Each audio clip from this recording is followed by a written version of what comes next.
Handa ka na ba sa nalalapit na pag-upo ni Yorme Isko? Dahil ang dating Batang Tondo muling babalik sa trono, pero sa pagkakataong ito, mas matindi ang laban. Isang lungsod na muling nalubog sa basura, trapiko at kahirapan. Isang gobyernong iniwan ng tiwala at disiplina at isang leader na kailangang patunayan muli kung bakit siya ang tinawag na Yorme ng Masa. Maraming nagduda, maraming nagsabing tapos na ang kanyang kwento. Pero ngayong siya'y muling uupo, dala niya ang tanong na bumabagabag sa bawat Manileño. Kaya pa ba niyang buhayin muli ang Maynila? Ito ay hindi lang pagbabalik sa pwesto. Ito ay muling pagharap sa mga sugat ng lungsod. At kung sakaling mabigo siya ngayon, hindi lang siya ang malulugmok, kundi ang buong Maynila. Simula pa lang ito ng isang dokumentaryong maghuhubad sa katotohanan, sa plano at sa posibilidad ng pagbangon. Gusto niyo bang luminis ulit ang Maynila? May mga lungsod na gising sa gabi dahil sa liwanag ng progreso, pero ang Maynila gising dahil sa gutom. Sa mga sulok ng Quiapo, Tondo at Baseco, buhay ang kahirapan, walang bahay, walang trabaho at walang pagkain. Ito ang realidad na hindi na kayang takpan ng mga tarpaulin ng mga politiko. Ngunit ngayong bumalik si Isko Moreno sa pamumuno, muling nabuhay ang tanong, may pag-asa pa ba ang mahihirap sa Maynila o isa lang ba itong panibagong pangakong mauuwi sa wala? Maynila, ang kabisera ng bansa, ang sentro ng kalakalan, relihiyon at kultura.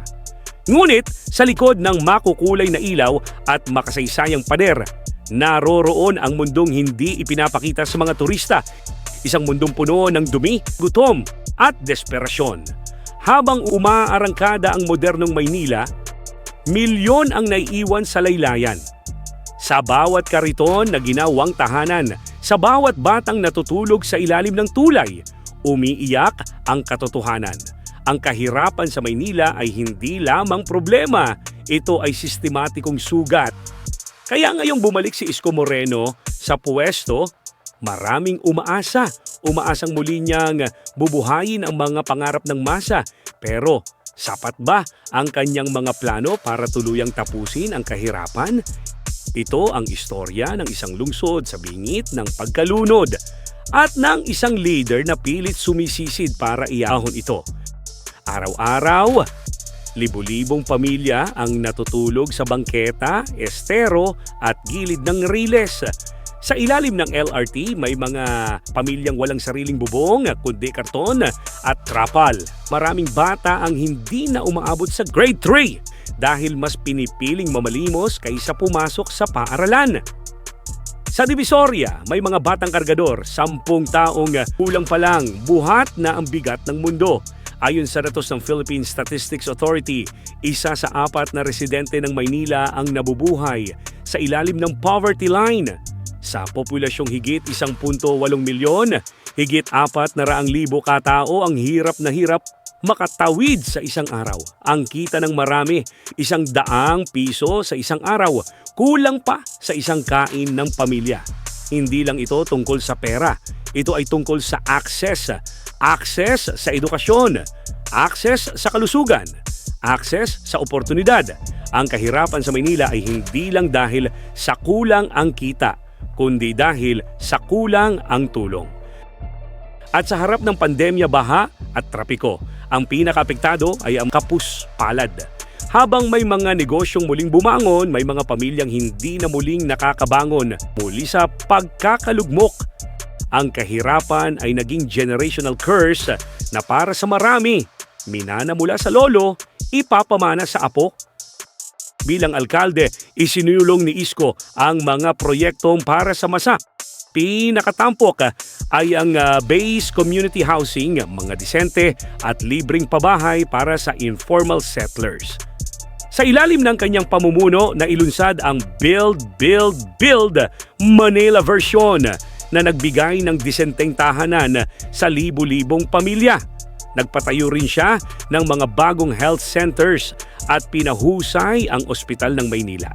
Mula sa makalumang pasilidad, naging moderno ang mga pasilidad pangkalusugan. May libreng gamot, libreng konsultasyon at emergency response. Nagkaroon ng libreng tablets at internet para sa mga estudyante sa pampublikong paaralan. Sa gitna ng pandemya, binigyan ng gobyerno ng lungsod ang mga mag-aaral ng oportunidad na makapagpatuloy sa edukasyon sa kabila ng lockdown. May mga job fair, skills training at ayuda program para sa mga nawala ng trabaho. Binigyan ng puhunan ang mga maliliit na tindero, tricycle driver at jeepney operator at higit sa lahat nilinis niya ang mga bangketa. Hindi para paalisin ang mahihirap, kundi para bigyan sila ng tamang espasyo para makapaghanap buhay ng legal. Ipinaglaban ni Isko ang disiplina pero may puso para sa mga nangangailangan. Ngayong nakabalik si Isko sa City Hall, isa sa kanyang prioridad ang urban poverty reduction. Plano niyang palawakin ang base community mula sa ilang compound magiging city-wide program. Lalayong makapagpatayo ng higit 10,000 housing units sa loob ng 3 taon. Maglalagay ng city livelihood centers para sa mga nanay, vendor at kabataan. Doon sila maaaring mag-training, magbenta at magsimula ng negosyo. Magpapatupad ng food voucher system sa mga barangay para siguruhing may makakain ang bawat pamilya araw-araw. Hindi na kailangang mamalimos o magnakaw para lang makakain. Bubuhayin muli ang public school feeding program upang mapababa ang malnutrition sa kabataan. Ang isang batang busog ay mas may tsansang mag-aral ng maayos. Ang pinakaambisyosong proyekto niya, isang people's market na mura, malinis at para talaga sa maliliit na negosyante, hindi sa mga sindikato. Pagbabalik ng dignidad sa mga sidewalk vendor sa ilalim ng legal at maayos na sistema. Gusto rin niyang palawakin ang City Scholarship Program mula elementarya hanggang kolehiyo. Ang edukasyon ang pinaka-epektibong paraan para wakasan ang kahirapan. Ayon mismo kay Isko. Pero hindi madali ang daan para matugunan ang kahirapan. Una, ang kakulangan sa pondo. Paano isa sa katuparan ang mga proyekto kung butas ang kaban ng lungsod? Pangalawa, ang katiwalian kung ang mismong mga opisyal ay kumikita sa kahirapan ng iba. Paano aangat ang mga nasa ibaba? Ang mga bogus na proyekto, ghost beneficiaries at overpricing ay sakit ng lokal na pamahalaan noon pa. Pangatlo, ang politika. Maraming haharang, kokontra at maninira. Ang mga nakikinabang sa status quo ay hindi papayag na basta-basta matanggalan ng kapangyarihan. At higit sa lahat, ang mentalidad, paano babaguhin ang pananaw ng isang taong ilang dekada nang nagdurusa. Ang pag-asa ay unti-unting namamatay kapag paulit-uulit kang niloko ng mga namumuno. Kaya kailangan ng hindi lang aksyon, kundi komunikasyon, pag-unawa at pakikiisa. Ang lungsod ng Maynila ay simbolo ng kasaysayan, kultura at katatagan. Ngunit kung ang milyon-milyong mahihirap ay patuloy na nakakalimutan, mawawala ang tunay na dangal ng lungsod. Hindi sapat ang proyekto, hindi sapat ang plataporma. Kailangan ng leader na may puso, tapang at tunay na malasakit. At sa pagbabalik ni Isko Moreno, dala niya muli ang pag-asang baka sakaling mabura ang tanikala ng kahirapan sa kabisera ng bansa. Pero sa huli, hindi lang siya ang kailangan kumilos. Kailangan nating lahat.